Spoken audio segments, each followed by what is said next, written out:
My parents always favored my golden brother. When I revealed his manipulative ways, they disowned me. Now they're begging for forgiveness. All right, so here we go. I'm 31 now, and I've spent pretty much my whole life living in the shadow of my older brother Martin. He's 32. I don't know if you've ever had to grow up with someone like that, but man, it's rough. Martin was the golden child. No, seriously, my parents practically treated him like he could walk on water. We grew up in this small Ohio town, the kind where everyone knows everyone, and if you aren't keeping up appearances, you're falling behind. My dad was the high school principal, which was a pretty big deal around here, and my mom owned a couple of successful cafes. So, yeah, they weren't just the Joneses. They were the people everyone else tried to keep up with. Everything was about how things looked, who was succeeding, and who wasn't. Martin? The guy never had a moment where he wasn't succeeding at something.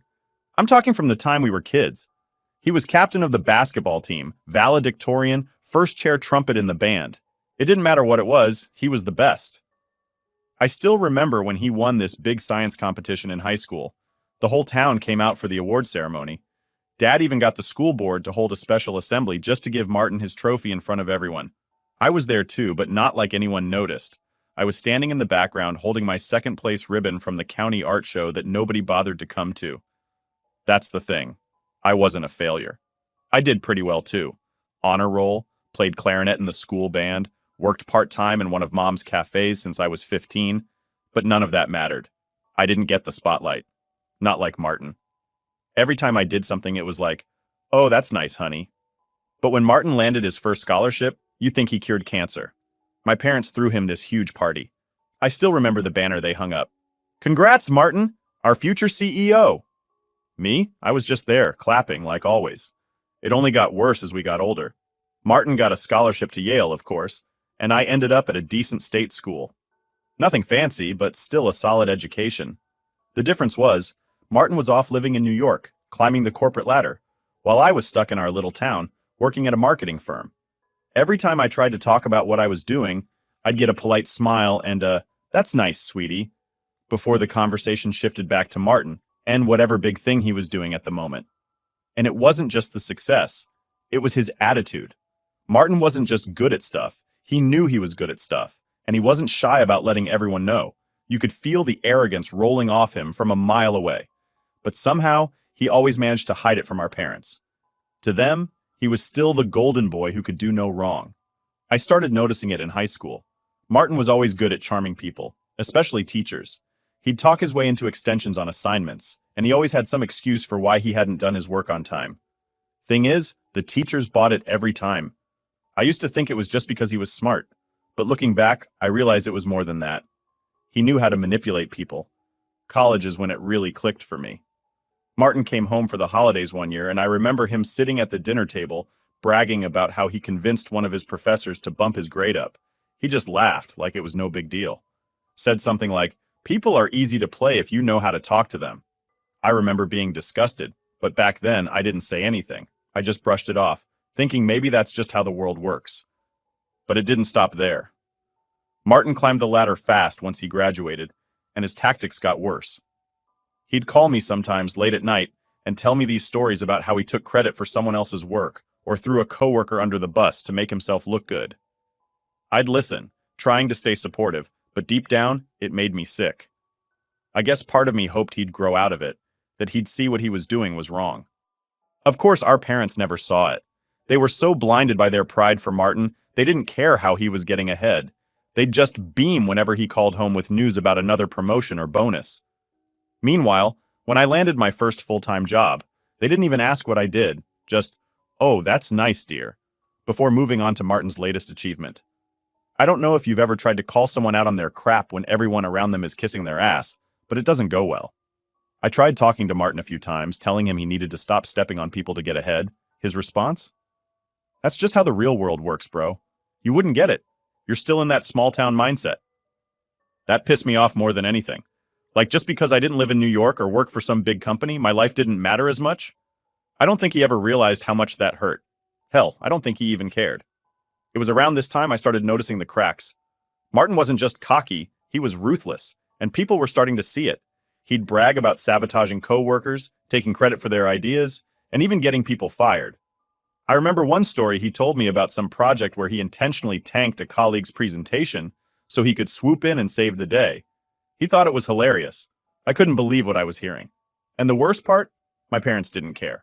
When I finally tried to talk to them about it, they accused me of being jealous. Maybe if you were more like your brother, you'd be more successful, Dad said.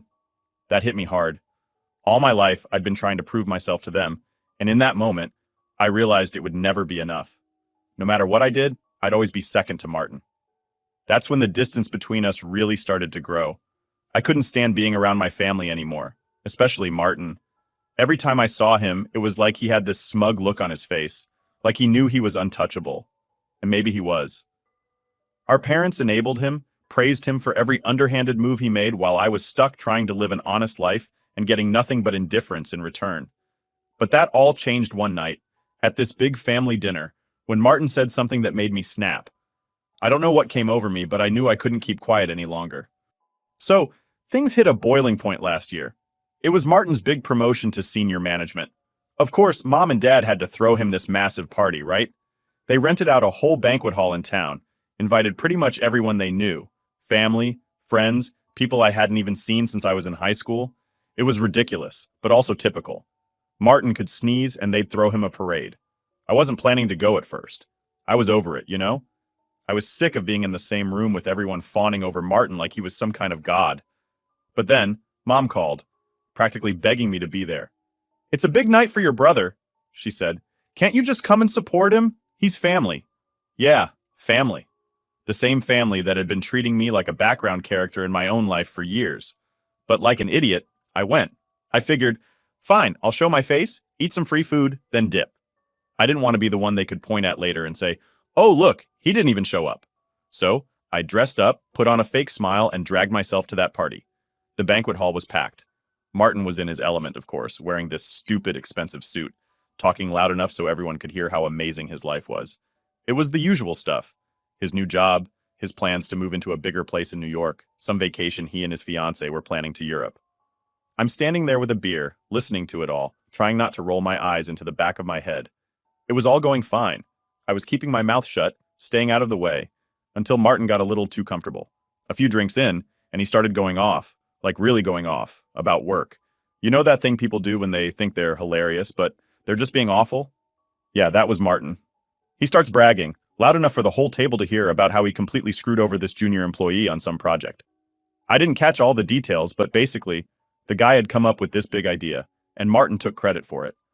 Not only that, but Martin made sure the kid didn't get a raise because he wasn't ready for that kind of responsibility yet. Martin was laughing while telling this story, like it was the funniest thing he'd ever done. I felt my blood boiling. I looked around the table and everyone was just smiling along, like it was no big deal. Even my parents. I couldn't believe it. No one was saying a damn thing. I should have just left right then, but instead, I stood up. "Seriously?" I said, louder than I meant to. The whole table turned to look at me.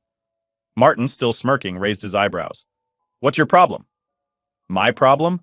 My problem is you just bragged about screwing someone over to get ahead, and everyone here is acting like it's fine," I snapped back. I could feel the heat rising in my face, but I couldn't stop. "This is who you are now? You're proud of that?" The room went dead quiet. You could have heard a pin drop. Martin's smirk faded a little, but he wasn't backing down. "It's business," he said with that smug tone I hated so much. "If you want to get ahead, you got to play the game. You wouldn't understand." And there it was. That line again. Like I didn't understand because I wasn't in New York or climbing some corporate ladder. Like my life was worth less because I didn't make six figures and have a corner office. I laughed, but not because it was funny. "Oh, I get it. You're a selfish prick and you've been using people your whole life. The difference is now you're actually proud of it." Mom jumped in at that point, trying to smooth things over. "Honey, this isn't the time." "No," I cut her off. "This is exactly the time. You guys have been kissing his ass for so long, you don't even care what kind of person he is anymore." Martin stood up now, too. He wasn't laughing anymore. "You're jealous. That's what this is. You've always been jealous because you couldn't keep up." "Jealous?" I shot back. "You think I want to be you? Someone who gets ahead by stepping on other people? That's not success, Martin. That's being a garbage person." Now Dad jumped in, red in the face. "That's enough, both of you. You don't air family business in front of guests." I turned to him, barely holding it together. Maybe you should have cared more about who you were raising instead of worrying about how things looked to everyone else. I left before anyone could say anything else. I couldn't stay there. I couldn't keep pretending everything was fine when it was so messed up. I drove home, my hands shaking on the wheel, replaying everything in my head. The worst part? I wasn't sure if I was angry at them or angry at myself for waiting so long to say something. After that, things got tense. I didn't talk to Martin or my parents for a few days. I thought maybe they'd cool down, maybe we could have a real conversation, but nope. The phone calls started. At first it was Mom, crying, saying I had embarrassed Martin in front of everyone. Why couldn't you just be happy for your brother? She kept asking. I wanted to scream, because he's an asshole, Mom. But I didn't. Instead, I just hung up. Then Dad called. He didn't cry. He was pissed. He said I had ruined the party, that I needed to apologize. Apologize. To Martin. For what? Telling the truth? It was unbelievable. The worst part was, in the back of my mind, I started wondering if they were right. Had I gone too far? Should I have kept my mouth shut like always? But then I remembered the look on Martin's face. That smug, arrogant look, like he could get away with anything, and it didn't matter who he hurt in the process. And I realized, no, I wasn't wrong. I'd been quiet for too long. Someone had to say something. The phone calls kept coming, but I stopped answering. I wasn't going to apologize. Not for that. It wasn't my fault Martin was a manipulative jerk, and it wasn't my job to make him feel better about it. Let them be mad.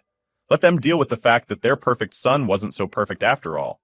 I didn't know it then, but that was just the beginning of what would come next. Everything was about to blow up even bigger, and this time there'd be no going back. So, after that blow up at the party, I thought things would cool down eventually, but I was so wrong. I mean, I knew my family could be intense, but I didn't expect what happened next. I didn't talk to my parents or Martin for about a week after the whole thing, which was fine by me. I figured maybe they'd take some time, reflect a bit, realize I wasn't completely wrong about Martin being, well, a jerk.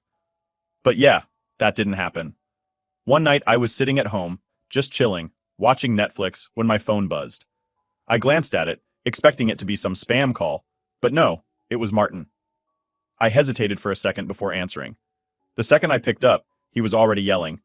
"You seriously think you can just ruin my career and walk away?" he screamed. I could barely get a word in. "Wait, what the hell are you talking about?" I asked, completely blindsided. I hadn't done anything, so what was he even accusing me of? "I know you've been talking to people, spreading rumors about me at work," he spat. "You always hated me, and now you're trying to screw me over just because you can't deal with the fact that I'm more successful than you." I was so confused. "I literally haven't spoken to anyone at your job, Martin. What the hell would I even say?" "Oh, save it," he snapped. "I know you've been feeding Trevor info." Now, Trevor was one of Martin's coworkers. We weren't close or anything, but I'd met him a couple of times at family stuff. I had no clue where this was coming from, but Martin was convinced I was trying to sabotage him. And honestly, as much as I hated how he treated people, I wouldn't have even known where to start screwing him over at work. "Dude, I don't know what's going on with you, but I haven't talked to Trevor or anyone else," I said, trying to keep calm, but my patience was wearing thin. "You're paranoid." He just laughed, this ugly, bitter laugh. "You always were the jealous little brother, weren't you? Well, good luck trying to bring me down because it's not going to work." He hung up before I could respond. I sat there stunned, trying to figure out where this was all coming from. I hadn't done anything to him except call him out at that stupid party, but it was clear he thought I had some master plan to ruin his life. If only. A few days later, I got an email that made things click. It was from Trevor. Yeah, that Trevor. He wrote this long message apologizing for dragging me into what was happening at their company. Apparently, Martin's bragging about screwing over coworkers had gotten around, and Trevor, who had been on the receiving end of some of that shady behavior, decided to speak up. He went to HR with some complaints about Martin, and it kicked off an investigation. Trevor had overheard Martin talking at a company event about how he outsmarted everyone and how nobody could touch him because he had all the right connections. He said it rubbed a lot of people the wrong way, especially since Martin was already on thin ice with a few people in the office. So, Trevor and a couple of others started gathering proof. Emails, messages, whatever they could find, to show Martin had been playing dirty for a while. And here's the kicker. Someone in HR mentioned my name during the investigation. Apparently Martin had thrown me under the bus, telling people I was jealous, and had been spreading lies about him for years. He made it sound like I was some bitter sibling trying to sabotage his life out of spite. I couldn't believe it. He was using me as his scapegoat, probably thinking I wouldn't even find out. It made sense now why he'd called me in such a rage, accusing me of stuff I didn't even do. He was covering his tracks. Now, I was pissed. Not just because he was lying about me, but because he dragged me into something I had nothing to do with. So, I decided to confront him. I wasn't going to let him get away with painting me as the bad guy while he weaseled his way out of trouble. I called him up, and as soon as he picked up, I didn't give him time to start his usual crap. "I know what you've been saying about me at work," I said, trying to keep my voice steady, but my hands were shaking. "Trevor emailed me. I know about the investigation, and I know you tried to blame me." There was this long pause on the other end of the line, like he didn't know how to respond. Then he laughed, but it wasn't his usual cocky laugh. It was more nervous. "So what if I did? You've been trashing me for years, always telling people I'm some terrible person. This isn't any different." I couldn't believe what I was hearing. "You seriously think this is about me being jealous? Dude, you're in trouble because you messed up. Stop trying to blame everyone else for your screw-ups." "You always wanted to see me fail," he shot back. "Well, congratulations. You got what you wanted." I snapped. "No, Martin, this isn't what I wanted. What I wanted was for you to stop being such a manipulative asshole, but apparently that's too much to ask." We went back and forth like that for a while, but it became clear he wasn't going to admit anything. He was too deep into his own lies, too convinced that I was somehow responsible for everything going wrong in his life. By the time I hung up, I knew there was no getting through to him. He was too far gone. Things escalated quickly after that. The investigation at his company got serious, and within a few weeks, Martin was suspended. Apparently the evidence was pretty damning, and they weren't going to let him get away with just a slap on the wrist. He went from being untouchable to being on the verge of losing his job. I didn't hear from him after that. My parents, though, they were furious. I started getting these long emotional voicemails from Mom, talking about how I was tearing the family apart and how Martin's career was falling apart because of me.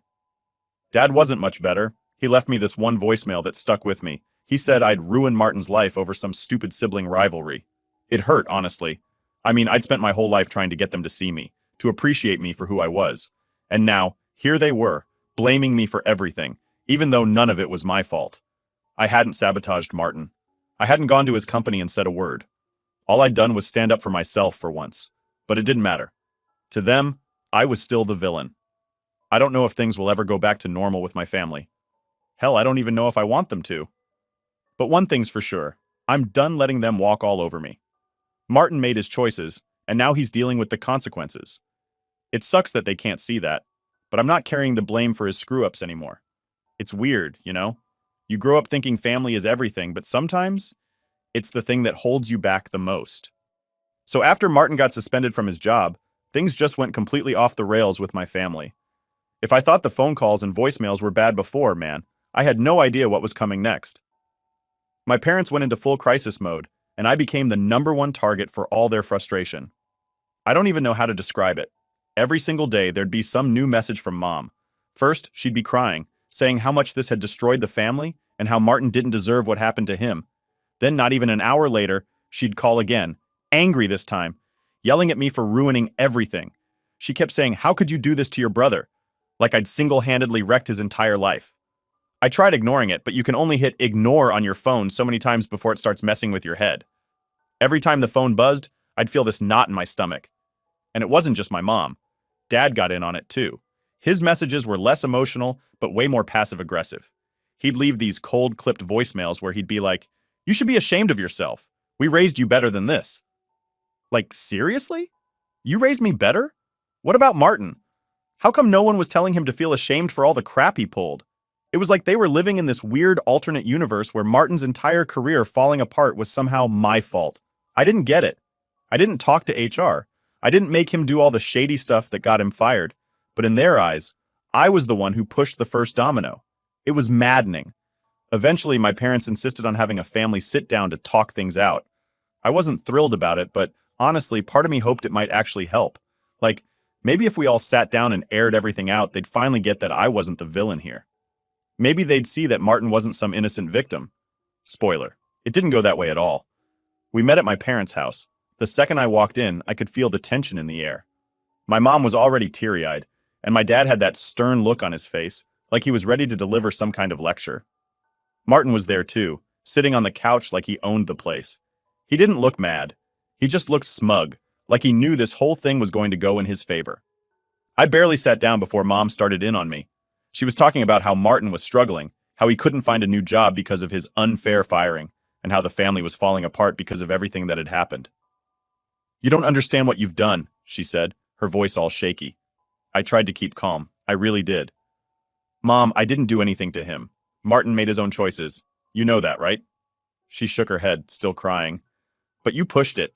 You didn't have to bring up all those things at the party. You didn't have to embarrass him in front of everyone." I couldn't believe what I was hearing. "So what? I was just supposed to stay quiet and let him keep screwing people over? You think that's okay?" That's when Dad chimed in. "It's not about right or wrong," he said, leaning forward in his chair. "It's about family. You don't tear down your own family. You should have come to us first." I looked over at Martin, expecting him to at least admit he'd messed up, but he just sat there, completely silent, watching the whole thing unfold like it was a show. I snapped. "Are you kidding me?" I said, standing up. "This isn't just about family. This is about Martin being a manipulative, selfish jerk, and you guys defending him no matter what he does. You don't even care about what he's done to other people. It's like you've put him on this pedestal, and nothing he does is ever wrong." Martin finally decided to speak. "I'm not the one who ruined my brother's life," he said, his voice dripping with sarcasm. "I guess that makes me the better sibling." I couldn't believe him, the nerve. "You've been screwing people over for years, and now that it's catching up to you, you're still blaming everyone else. You don't even care, do you?" Martin just shrugged. "That's business. You wouldn't get it." That was it. I couldn't take it anymore. I stood up and headed for the door, but before I left, I turned back to my parents. "You know what's really sad? You guys can't even see what's right in front of you. You're so focused on protecting Martin that you don't care about anyone else. Not me, not the people he's hurt. Nobody. So yeah, if this family's falling apart, maybe you should think about who's really to blame." Then I walked out, slamming the door behind me, and that was it. The family sit-down was over. After that night, things went dead silent for a while. No more phone calls, no more voicemails. It was weird, but I was actually relieved. I needed space from all of them, especially Martin. I felt like I was finally starting to breathe again. But the silence didn't last forever. It never does, right? About a month after that sit-down, I got a letter in the mail from my parents. A letter, not a call, which was already strange enough. When I opened it, my stomach dropped. It was this long, guilt-trippy note about how they missed me and wanted to heal the family. But the kicker? They also wanted me to apologize to Martin. They still thought I was the one who had torn everything apart. They even mentioned how they were thinking of inviting Martin to move back home until he got back on his feet. Which was insane to me. Like they were just going to let him waltz back into their lives like nothing happened. No consequences, no accountability, just pure favoritism all over again. I crumpled the letter up and tossed it in the trash. I wasn't going to play their game anymore. If they wanted to keep treating Martin like some golden child who could do no wrong, fine. But I wasn't going to be a part of it. I'd been the scapegoat long enough. That's when I made a decision. I was done. Done trying to fix things with them. Done trying to make them see the truth. Done being the one who always had to apologize when I didn't do anything wrong. It sucked, and it hurt more than I expected, but I knew I couldn't keep letting them drag me into their mess. If Martin wanted to pretend he was untouchable, and my parents wanted to keep enabling him, so be it. But I wasn't going to let it affect my life anymore. For the first time in my life, I felt like I had control. No more trying to win their approval, no more putting up with their toxic loyalty to Martin. It was like a weight had been lifted. And as for Martin, let him figure his own life out. I was done carrying the blame for his mistakes. So, after that letter from my parents asking me to apologize to Martin, I knew things weren't going to magically get better. I was done, and I meant it. They didn't get it. They didn't want to get it. And there was no point in me beating my head against a wall, trying to make them understand. I'd spent so long trying to win their approval, and for what? It always came back to Martin being the favorite, no matter how much he messed up. I was tired, and honestly, I was over it. For the next few months, I kind of kept to myself. It wasn't like I had a huge support system outside of my family, and the friends I did have didn't exactly understand what was going on. I mean, how do you even explain to people that your brother screwed up his own life and somehow it's your fault? The silence from my parents stretched on, which was actually a relief. I think they finally realized that the guilt trips weren't going to work on me anymore. And Martin? No word from him either. I guess he was too busy trying to figure out how to piece his life back together without his cushy job. Honestly, I didn't care what he was doing. For once, I was just focusing on myself, But that didn't mean I wasn't thinking about everything that happened. It's not like you can just flip a switch and stop caring about your family, even when they've hurt you. It sucks. It really does. Because a part of me still wanted them to wake up and realize how messed up everything was. But I wasn't holding my breath for that. Then one night I got a phone call. It wasn't from my parents, and it wasn't from Martin. It was from my cousin Sarah. Now, Sarah and I had never been super close growing up, but we'd always gotten along. She lived a few towns over, so we only really saw each other at family gatherings. She wasn't really in the loop with all the Martin drama, but she knew enough to know things were bad between me and the rest of the family. Anyway, she called out of the blue and we started chatting about random stuff, how work was going, how life was treating us. But then she hit me with something that threw me off.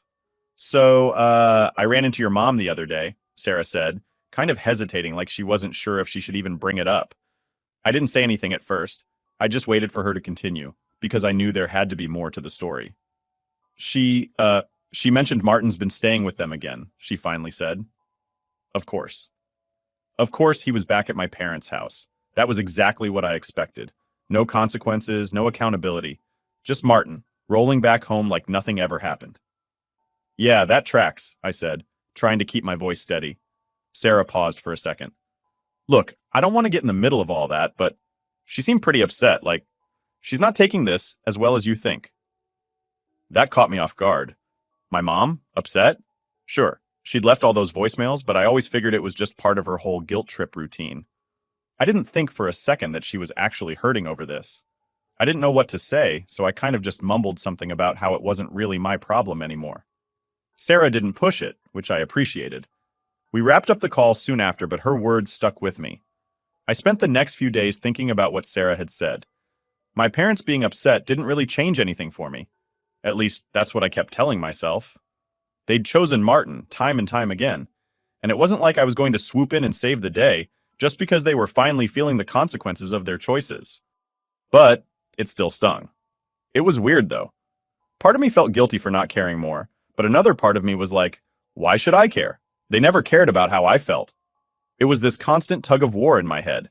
I didn't want to go back to being the one who always had to make peace, but I also couldn't shake the feeling that maybe, just maybe, things could be different now. I wasn't ready to forgive and forget, not by a long shot. But at the same time, I didn't want to live the rest of my life completely cut off from my family. Even though they'd hurt me, they were still my parents, and that's not an easy thing to just walk away from. Eventually, I decided to reach out. Not to apologize, not to try and fix things for Martin, but just to see if there was any hope of having a normal relationship with my parents again, without all the baggage of Martin getting in the way. So I called my mom. It was awkward at first, really awkward. She was quiet, like she didn't know what to say. I guess she probably didn't expect me to call after everything that had gone down. We started talking, mostly about random stuff, work, the weather, whatever. Then, slowly, the conversation shifted to the family. I could tell she was trying to tread lightly, probably afraid that if she said the wrong thing, I'd just hang up and disappear again. Finally, after what felt like an eternity of small talk, she brought up Martin. I could hear it in her voice, the way she tensed up when she said his name. He's having a hard time, she said, like she didn't want to admit it, but felt like she had to. We're trying to help him, but it's been rough. I didn't really know what to say. I mean, yeah, it was rough, but it was also his own damn fault. I wasn't going to rub that in her face, though. I wasn't trying to start another fight. I know, I said, keeping my voice calm, but I'm not getting dragged into it again. He's got to figure his own stuff out. She didn't argue. Maybe she was starting to see that Martin wasn't some untouchable hero anymore. Maybe she wasn't. Either way, she didn't push it. We talked for a little while longer, mostly about nothing important, and then we said our goodbyes. It wasn't a perfect conversation, but it felt like a small step in the right direction. I wish I could say that everything magically got better after that phone call, but that's not how real life works. I'm still not super close with my family, and I'm still not really on speaking terms with Martin. But things aren't as raw as they were before. It's like the wound's still there, but it's starting to heal little by little. I've realized that I don't need their approval anymore. I don't need to be the one always trying to fix things. They're adults. They can figure out their own messes. And as for me, I'm finally starting to figure out who I am without all the family drama weighing me down. I don't know if things will ever go back to the way they were, but maybe that's for the best. Sometimes you just have to let go of the idea that your family will ever be perfect. And that's okay. I'm okay. At the end of the day, I'm learning that the only person I really need to worry about is me. And that's a lesson that took way too long to learn. But hey, better late than never, right?